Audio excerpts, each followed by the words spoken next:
નમસ્કાર મિત્રો સ્વાગત છે તમારું અમારી યુટ્યુબ ચેનલમાં। આજની વિડીયોમાં વાત થશે આજે તારીખ 1 ડિસેમ્બર થી લઈને 6 ડિસેમ્બર સુધી ગુજરાતમાં કેવું રહેશે તાપમાન, આવનારા દિવસોમાં ભારતના કયા વિસ્તારમાં હજુ પણ વરસાદની શક્યતા છે અને ઠંડીનો પારો કેટલા સુધી જઈ શકે છે।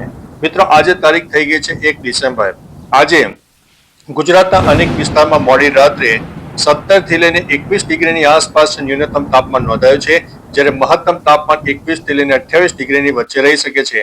બપોર દરમિયાન થોડો ગરમી વધારે લાગશે, પરંતુ મોડી રાત્રે અને વહેલી સવારે તાપમાનમાં ઘણો બધો ઘટાડો થશે। એક તરફ ઝાકળ વર્ષ અને ધુમ્મસનું વાતાવરણ પણ જોવા મળનારું છે। ધીમે ધીમે જ્યારે વાવાઝોડાની અસર થોડી ઓછી થઈ રહી છે, ત્યારે ગુજરાતમાં પણ એક વાદળછાયું વાતાવરણ હટશે અને ઠંડીનો પારો આપણને જોવા મળશે।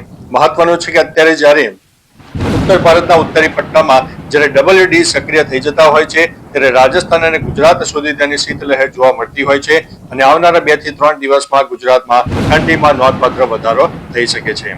ત્યારબાદ મિત્રો તારીખ 2 ડિસેમ્બરની વાત કરીએ તો 2 ડિસેમ્બરે પણ સૌરાષ્ટ્રના અનેક વિસ્તારમાં 20 ડિગ્રીની આસપાસ, મધ્ય ગુજરાતના અનેક વિસ્તારમાં 17 ડિગ્રીની આસપાસ, ઉત્તર ગુજરાતના અનેક ભાગોમાં 17 ડિગ્રીની આસપાસ અને કચ્છમાં પણ 16 થી લઈને 17 ડિગ્રીથી લઈને 20 ડિગ્રી સુધી ન્યૂનતમ તાપમાન જોવા મળી શકે છે, એટલે ઠંડીમાં નોંધપાત્ર વધારો થાય તેવી સંભાવના છે। ત્યારબાદ મિત્રો તારીખ 3 ડિસેમ્બરની વાત કરીએ તો 3 ડિસેમ્બરે પણ 17 થી લઈને 20 ડિગ્રીની વચ્ચે સૌરાષ્ટ્રમાં, દક્ષિણ ગુજરાતમાં 19 થી લઈને 21 ડિગ્રીની વચ્ચે, મધ્ય ગુજરાતમાં 17 થી લઈને 20 ડિગ્રીની આસપાસ, જ્યારે કચ્છમાં 17 થી લઈને 21 ડિગ્રીની આસપાસ અને કહી શકાય કે ઉત્તર ગુજરાતમાં થોડું ઠંડીનું પ્રમાણ વધારે જોવા મળશે, જેમાં 15 થી લઈને 21 ડિગ્રીની વચ્ચે ન્યૂનતમ તાપમાન રહે તેવી સંભાવના છે।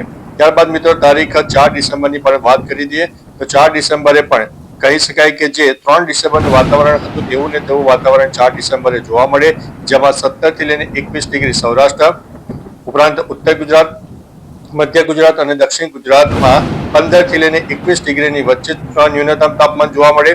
ઉપરાંત કચ્છમાં કહી શકાય કે કચ્છમાં થોડું ઠંડીનું પ્રમાણ વધશે, જેમાં 15 અથવા તો 16 ડિગ્રીની આસપાસ પણ એ તાપમાન જોવા મળી શકે છે। ત્યારબાદ મિત્રો તારીખ 5 ડિસેમ્બરની વાત કરીએ તો 5 ડિસેમ્બરે ઠંડીમાં નોંધપાત્ર વધારો થશે, જેમાં સૌરાષ્ટ્રમાં 16 થી લઈને 22 ડિગ્રીની આસપાસ, જ્યારે દક્ષિણ ગુજરાતમાં 17 થી લઈને 20 ડિગ્રીની આસપાસ, મધ્ય ગુજરાતમાં 15 થી લઈને 20 ડિગ્રીની આસપાસ, ઉત્તર ગુજરાતમાં 15 થી લઈને 21 ડિગ્રીની આસપાસ અને કચ્છમાં પણ 15 થી લઈને 22 ડિગ્રીની આસપાસ ન્યૂનતમ તાપમાન જોવા મળી શકે છે। બીજી તરફ મિત્રો થોડું પવનનું પ્રમાણ વધારે લાગશે અને એક ઠંડા પવનો આપણને જોવા મળશે, કારણ કે ઉત્તર ભારતના ઉત્તરી પટ્ટામાં ધીમે ધીમે WD સક્રિય થવાની સંભાવના દેખાઈ રહી છે। તારીખ 6 ડિસેમ્બરની વાત કરીએ તો 6 ડિસેમ્બરે પણ સૌરાષ્ટ્રમાં 17 થી 21 ડિગ્રી, દક્ષિણ ગુજરાતમાં 17 થી લઈને 20 ડિગ્રી, મધ્ય ગુજરાતમાં 17 થી લઈને 19 ડિગ્રી, ઉત્તર ગુજરાતમાં 15 થી લઈને 20 ડિગ્રી અને કચ્છમાં પણ 15 થી લઈને 22 ડિગ્રીની વચ્ચે ન્યૂનતમ તાપમાન જોવા મળી શકે છે। હવે મિત્રો જ્યારે બંગાળની ખાડીનું જે વાવાઝોડું હતું તે અત્યારે ક્યાં પહોંચ્યું છે, ભારતના કયા વિસ્તારને હજુ વધારે અસર કરશે અને પવન સાથે વરસાદ ક્યાં આવશે, તે તમામ પ્રકારની માહિતી હવે સેટેલાઇટના માધ્યમથી સમજીશું। હવે મિત્રો સેટેલાઇટ બેઝના માધ્યમથી તમે જોઈ શકો છો કે બંગાળની ખાડીનું ઉદ્ભવેલું વાવાઝોડું શ્રીલંકામાંથી ધીમે ધીમે નબળું પડી ચૂક્યું છે, પરંતુ દક્ષિણ ભારતના અનેક તટીય વિસ્તારમાં હજુ પણ મેઘતાંડવ આપશે, જેમાં 1 થી લઈને 4 ઇંચ સુધીના વરસાદ જોવા મળી શકે છે। જે પવનની ગતિ છે એ 40 થી લઈને 45 ડિગ્રીની આસપાસ હજુ પણ જોવા મળી શકે છે। તે તોફાની પવન સાથે હજુ પણ વરસાદની શક્યતા છે અને એરપોર્ટ ઉપર વિમાનો અમુક કહી શકાય કે તેની ઉડાન રદ કરવામાં પણ આવી છે, કારણ કે ખરાબ હવામાનને કારણે જે ફ્લાઇટો છે તે હવે સુનિશ્ચિત સમય માટે એક બંધ કરી દેવામાં આવી છે। 1 ડિસેમ્બરની વાત કરીએ તો 1 ડિસેમ્બરે દક્ષિણ ભારતના અનેક તટીય વિસ્તારમાં વરસાદ જોવા મળશે, ઉપરાંત મધ્ય ભારત અને પૂર્વ ભારતમાં પણ વાદળછાયું વાતાવરણ જોવા મળશે। ગુજરાતમાં આંશિક વાદળોનો રાઉન્ડ છવાઈ જશે, પરંતુ વરસાદની શક્યતા ખૂબ જ ઓછી છે, પરંતુ જો કોઈ જગ્યાએ લોકલ ડેવલપમેન્ટ થાય તો તે વિસ્તારમાં છાંટાછૂટી થાય, બાકી ગુજરાતમાં આ સિસ્ટમની અસર ખૂબ જ ઓછી થવાની છે। ત્યારબાદ મિત્રો તારીખ 2 ડિસેમ્બરની વાત કરીએ તો 2 ડિસેમ્બરે પણ દક્ષિણ અને પૂર્વ તરફનો જે ભારતનો વિસ્તાર છે તેમાં વરસાદ ચાલુ રહેશે, પરંતુ 1 ડિસેમ્બરની સરખામણીમાં 2 ડિસેમ્બરે વરસાદનું પ્રમાણ ઘણું બધું ઓછું થઈ જશે। તારીખ 3 ડિસેમ્બરની વાત કરીએ તો 3 ડિસેમ્બરે પણ દક્ષિણ ભારત એક્ટિવ રહેશે, વરસાદની શક્યતા દેખાશે। શિયાળો હોવા છતાં પણ કમોસમી વરસાદનું તાંડવ જોવા મળનારું છે।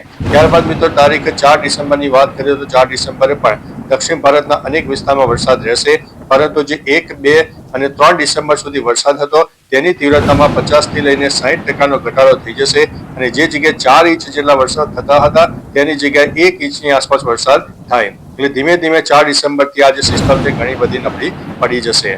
5 ડિસેમ્બરની વાત કરીએ તો 5 ડિસેમ્બરે પણ શ્રીલંકા અને દક્ષિણ ભારતના અનેક વિસ્તારમાં વરસાદની શક્યતા દેખાઈ રહી છે, કારણ કે આ જે વાવાઝોડું છે, વાવાઝોડાને કારણે જે સિસ્ટમ જોવા મળી છે અને એ સિસ્ટમને કારણે કહી શકાય કે એ સિસ્ટમનું જે રૌદ્ર સ્વરૂપ છે, જ્યારથી વાવાઝોડું શરૂ થયું ત્યારથી લઈને 10 દિવસ સુધી તેની અસર આપણને જોવા મળતી હોય છે.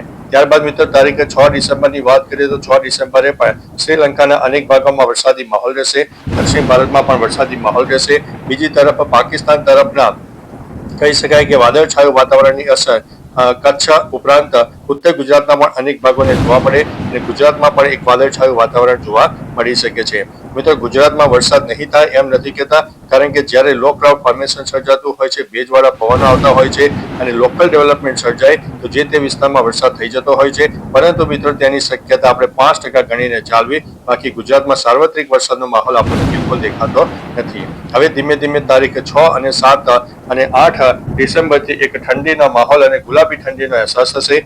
અનેક વિસ્તારમાં ન્યૂનતમ તાપમાન 12 ડિગ્રીથી લઈને 17 ડિગ્રીની આસપાસ જોવા મળશે. એટલે હવે મિત્રો ઠંડી માટે તૈયાર થઈ જાઓ. બીજી તરફ ગાઢ ધુમ્મસ અને ઝાકળ વર્ષાનું પણ પ્રમાણ ધીમે ધીમે વધવા લાગશે. બાકી મિત્રો તમારા વિસ્તારમાં કહી શકાય કે ઠંડી હોય, ગરમી હોય, પવન હોય, ઝાકળ હોય, ધુમ્મસ હોય, તમામ પ્રકારની માહિતી આપજો, જેથી અન્ય મિત્રો પણ જાણી શકે. ચાલો મિત્રો, ફરીથી દેશ અને દુનિયાના તાજા સમાચાર અને હવામાનની લેટેસ્ટ માહિતી લઈને મળતા રહીશું. ત્યાં સુધી અમને રજા આપશો. નમસ્તે.